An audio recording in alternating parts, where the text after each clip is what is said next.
Since the end of World War II, the US has been the central player in the international system, leading in the creation of new international organizations like the United Nations, NATO, the International Monetary Fund, and the World Bank.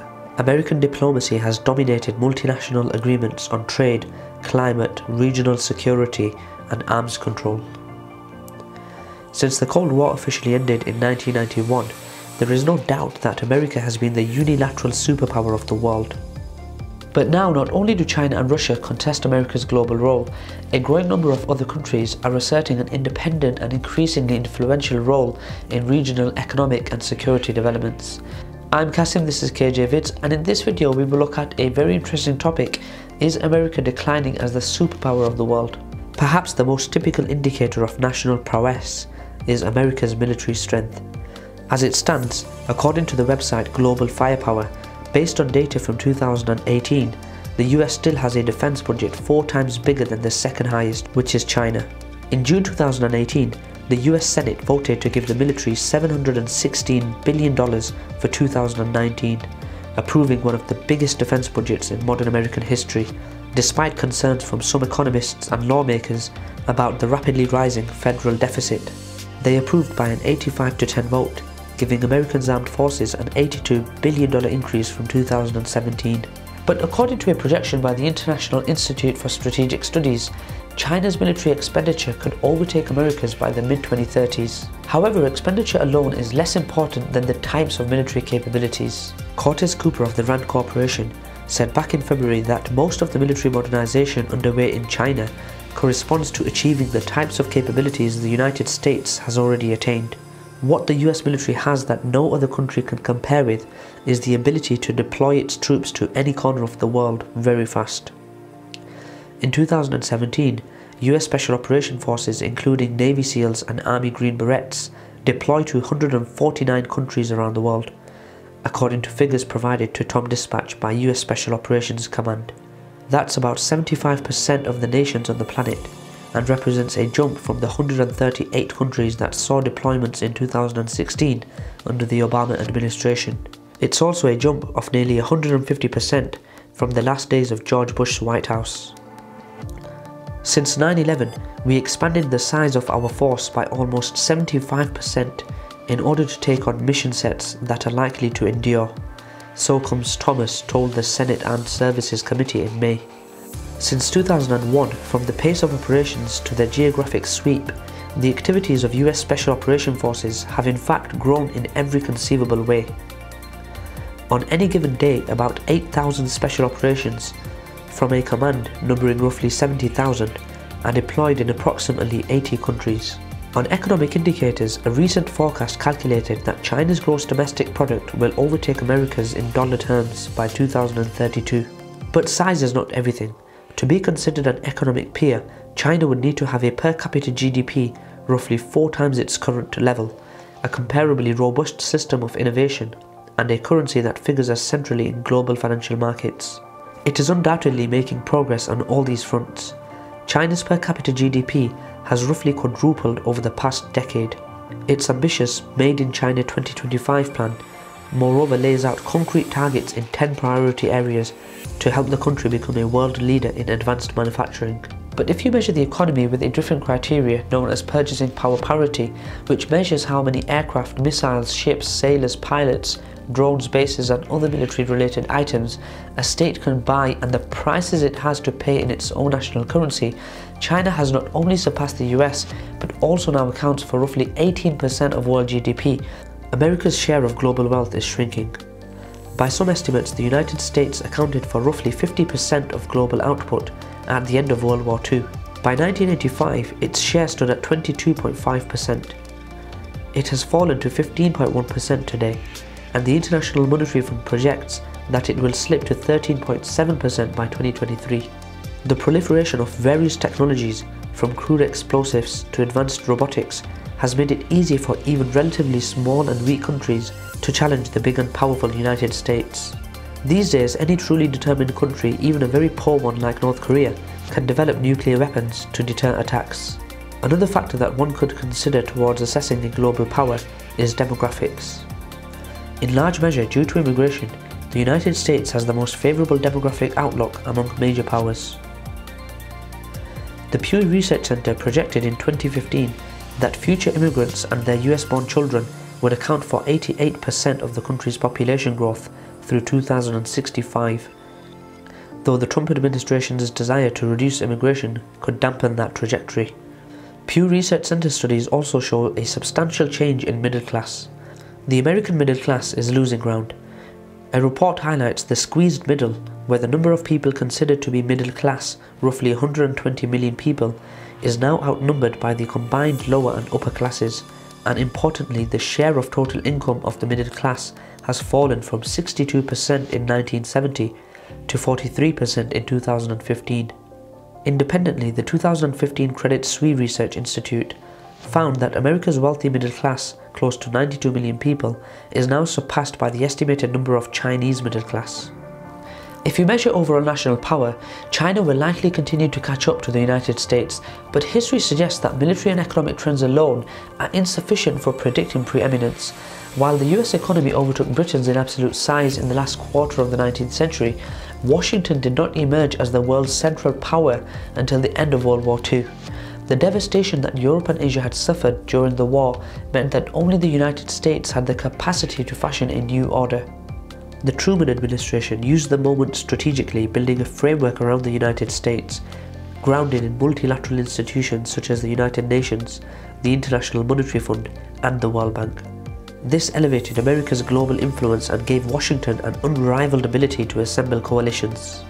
The term superpower has been defined differently by different historians and analysts. According to Samuel Huntington, to surpass the United States as the globe's preeminent power, a nation has to stand for an idea with appeal beyond its borders. But China has a different conception of world order as the United States does. At the core of their national goals is a civilizational creed that sees China as the center of the universe. In the Chinese language, the word for China, Zhongguo, means middle kingdom. Middle refers not to the space between other rival kingdoms, but to all that lies between heaven and earth. Singapore's founding father Lee Kuan Yew summarized the worldview shared by hundreds of Chinese officials who sought his advice, including every leader since Deng Xiaoping. He said that the Chinese recall a world in which China was dominant and other states related to them as supplicants to a superior, as vassals came to Beijing bearing tribute. China is less interested in controlling nations politically or spreading its culture and ideas than knowing it has the economic and military dominance to intervene if it wants to, in order to protect its interests. The famous historian Paul Kennedy, who authored a book called The Rise and Fall of Great Powers, argued in his studies in 1987, over 30 years ago, that there is a broad historical pattern. Great powers, in order to remain great powers, had a task that was simple to understand but difficult to execute, which is to balance wealth and their economic base with their military power and strategic commitments. These states therefore faced a constant triple tension between investment, defense and consumption. Failure to get this balance right risked overextension as a large economy vulnerable to predators like 19th century China, as a stagnating, over-militarized power like the Soviet Union, or as a credit-addicted, inflexible failure like Philip II's Spain. He was premature in predicting the weakening of America, which enjoyed a quarter-century of unchallenged dominance, but the relative decline he predicted has certainly begun. Other mainstream scholars prefer to describe America's power as global hegemony, or the liberal international order, which has always rested on three pillars: economic strength, military might, and the soft power of cultural dominance. Normally, the US order would collapse upon the decline of the United States and the rise of a country like China, wrote Brookings Institute fellow Thomas Wright. But some US strategists, scholars and leaders believed they were creating an order that would become indispensable to rising powers because it transcended old notions of the national interest. Even after America had declined or reduced its leadership role, non-Western powers would need its rules and institutions to grow economically, to reassure other countries about their power, and to tackle common problems. Some analysts argue that the most important measure of international power is influence irrespective of military and economic strength. Fareed Zakaria, the American Indian journalist, argues that the largest trend today is the decline of American influence, not the decline of American power. The country remains economically and militarily in a league of its own, but a decline of its desire and capacity to use that power to shape the world. In his book The Post-American World, Fareed argued that the US decline will be brought about by the rise of the rest, and others have said similar. For example, China now plays almost as powerful as a role in the global economy as the US.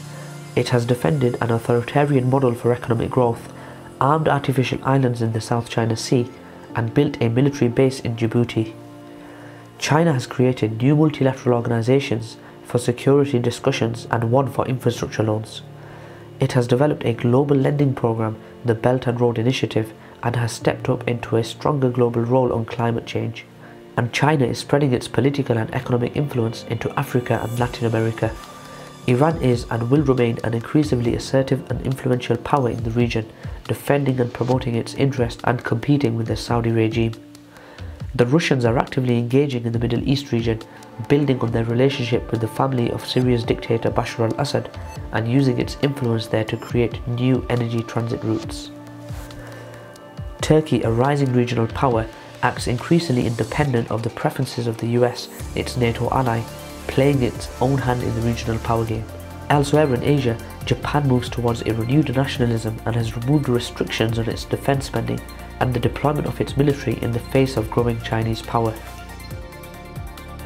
North Korea behaves more and more like a regional power, winning a direct meeting with the US president while making only a general commitment to denuclearize. The prospect of a unified Korea would bring into being another major regional power center in the North Pacific. Other countries like the Philippines and Australia hedge their bets by improving bilateral relations with China. And India is a growing economic and military presence in the Indian Ocean and Southeast Asia. Gordon Adams, a professor at the American University School of International Service, said that it is not as simple as saying America is in decline, since America remains a powerful country, but American global power has been eroding for some time. The power of other countries has grown, giving them both the ability and the desire to affect global affairs independently of US desires. 10 years ago, the US National Intelligence Council Globe's Trend Series forecasted that by 2025, the international system will be a global multipolar one. This is the trend that the world is heading in. The US will continue to exert influence on others, but this influence will no longer be the same as it was in the past.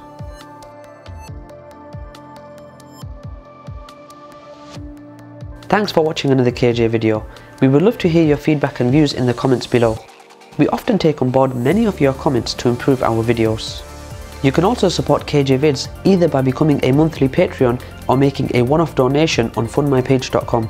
Your funds allow us to pay for quality research, licenses for music, pictures and videos, as well as video editing costs. With your support, we can remain financially independent, which allows us to present an unbiased view and a critical assessment of the actions and interests of world powers.